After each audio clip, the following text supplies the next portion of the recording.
আসসালামু আলাইকুম বন্ধুরা, শেয়ার করব সেরা স্বাদের তিনটি ভর্তার রেসিপি। একটা হলো ফুলকপির ভর্তার রেসিপি, আর একটা হলো লাউ পাতা বা লাউ শাক ভর্তার রেসিপি, আর শেয়ার করব কক্সবাজার হোটেলের টমেটো ভর্তার রেসিপি। তো চলে যাচ্ছি রেসিপিতে। শেয়ার করব ফুলকপি ভর্তা রেসিপি। এই ফুলকপি ভর্তাটা খেতে যে এতটা টেস্টি হয়ে থাকে, একেবারে মুখে লেগে থাকার মতো স্বাদ। তো কথা না বাড়িয়ে চলে যাচ্ছি রেসিপিতে। এখানে আমি একটা ফুলকপি নিয়ে নিয়েছি। এখন এই ফুলকপি থেকে আমি কিছুটা ফুলকপি এখানে ছাড়িয়ে নিয়েছি। এখন এই ফুলগুলোকে আমি ছোট ছোট করে কেটে নেব। এগুলো ছোট ছোট করে কেটে নিলে সিদ্ধ করতে অনেকটা সুবিধা হবে, তাই আমি ছোট ছোট করে কেটে নিচ্ছি। তো ফুলগুলো সব কেটে নেওয়া হয়ে গিয়েছে। এখন একটা বাটিতে আমি এগুলোকে তুলে নিচ্ছি। আর বাটিতে তুলে নেওয়ার পর এগুলোকে আমি 2-3 বার পানি পাল্টে ভালোভাবে ধুয়ে নিয়েছি।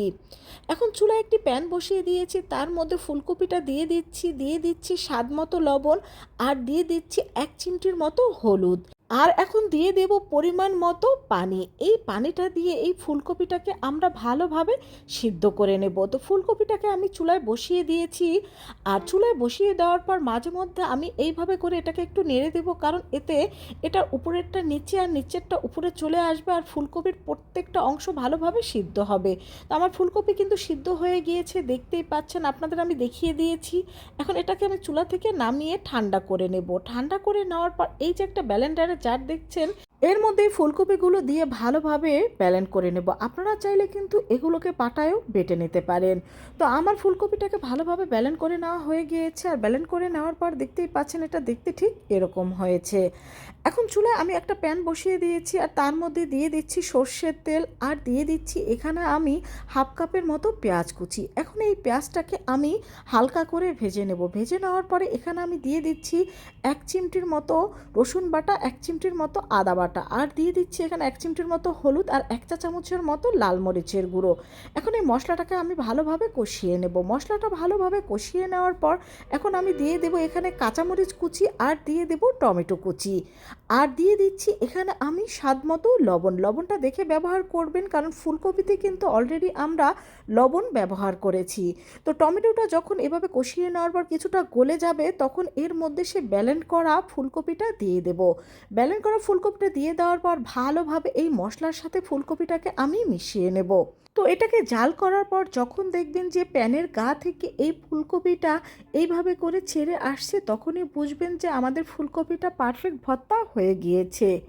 আর এটাকে নামানোর ঠিক আগ মুহূর্তে আমি দিয়ে দেব সামান্য একটু ধনিয়া পাতা কুচি। এই ধনিয়া পাতা কুচিটা দেওয়ার পর 1 মিনিট এটাকে একটু নেড়ে চেড়ে আমরা এখন চুলা থেকে এটাকে নামিয়ে নেব।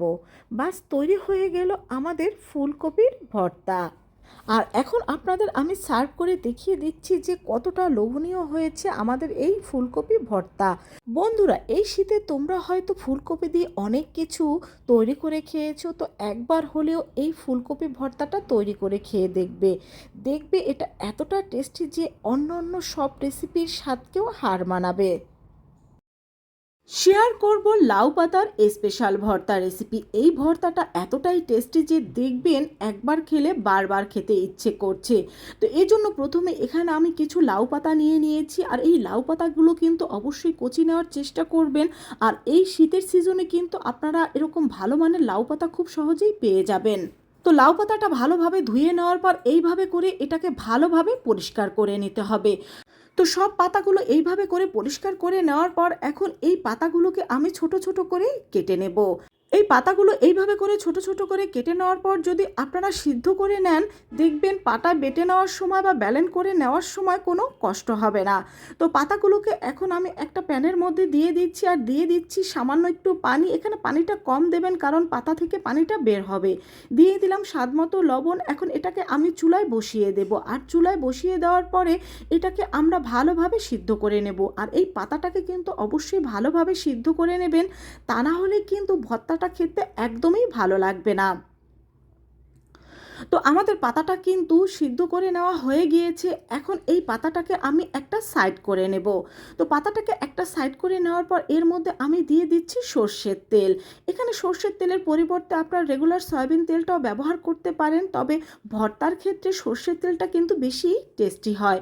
এখন এই সর্ষের তেলের মধ্যে এই লাউ পাতাটাকে আমি 4 থেকে 5 মিনিট ভালোভাবে ভেজে নেব। ভেজে নেওয়ার পরে এখন এটাকে চুলা থেকে আমি নামিয়ে পাটার উপরে নিয়ে নেব। আজকে আমি এই ভর্তাটা পাটায় করে নেব। মূলত ব্লেন্ডার করার চেয়ে কিন্তু পাটায় বেটে নেওয়া ভর্তাটা বেশি টেস্টি হয়ে থাকে, তবে আপনারা চাইলে কিন্তু এটা ব্লেন্ডারও ব্লেন্ড করে ভর্তা করে নিতে পারেন। তো এটাকে একবার বেটে নেওয়ার পর আমি আরও একবার এটাকে ভালোভাবে বেটে নিচ্ছি। এই শীতের সিজনে লাউ শাকগুলো অনেক ভালো থাকে, এজন্য এই সিজনে যদি ভর্তাটা তৈরি করে খান সেক্ষেত্রে কিন্তু অনেক টেস্টি হবে।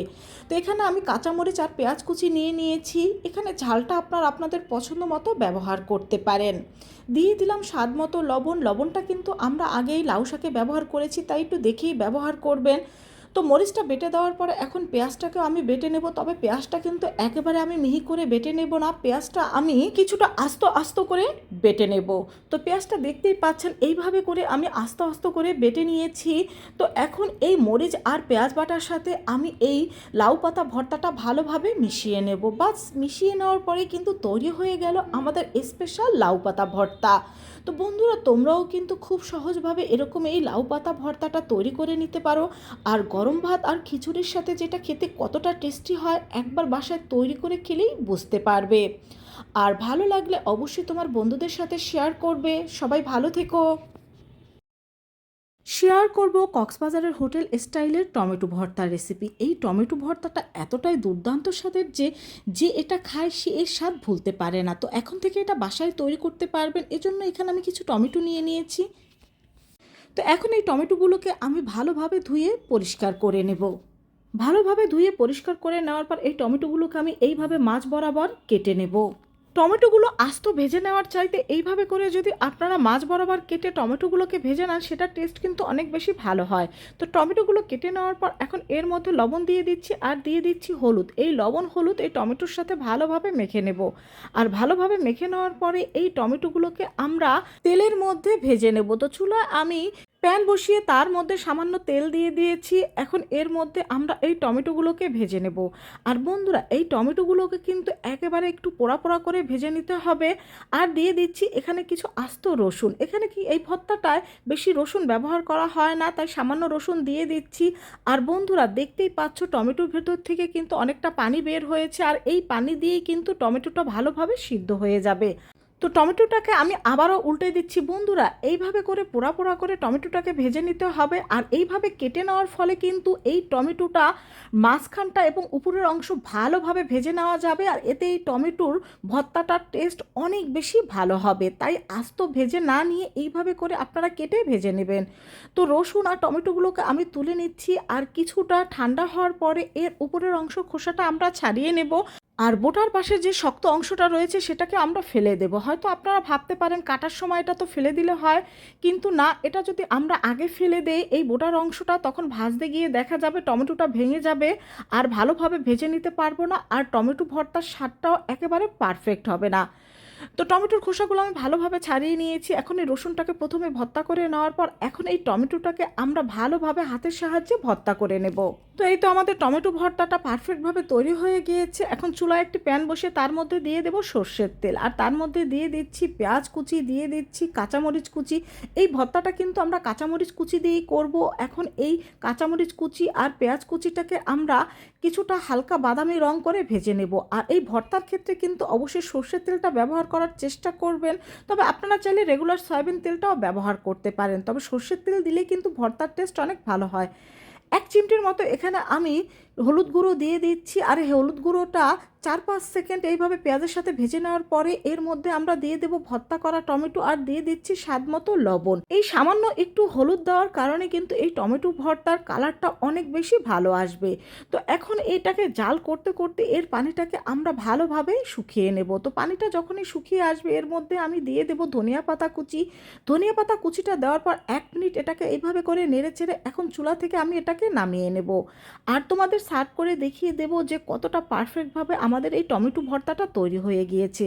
তো বন্ধুরা, এখন থেকে এই কক্সবাজারের হোটেলের টমেটো ভর্তাটা খেতে আর কক্সবাজার যেতে হবে না, বাসায় তৈরি করে খুব সহজে তোমরা খেয়ে নিতে পারবে। এখন বাজারে প্রচুর টমেটো পাওয়া যায়, একবার হলো এইভাবে টমেটো ভর্তাটা খেয়ে দেখবে, দেখবে তোমাদের কাছে এই টমেটো ভর্তাটা ভালো লাগবে। সবাই ভালো থেকো, আল্লাহ হাফেজ।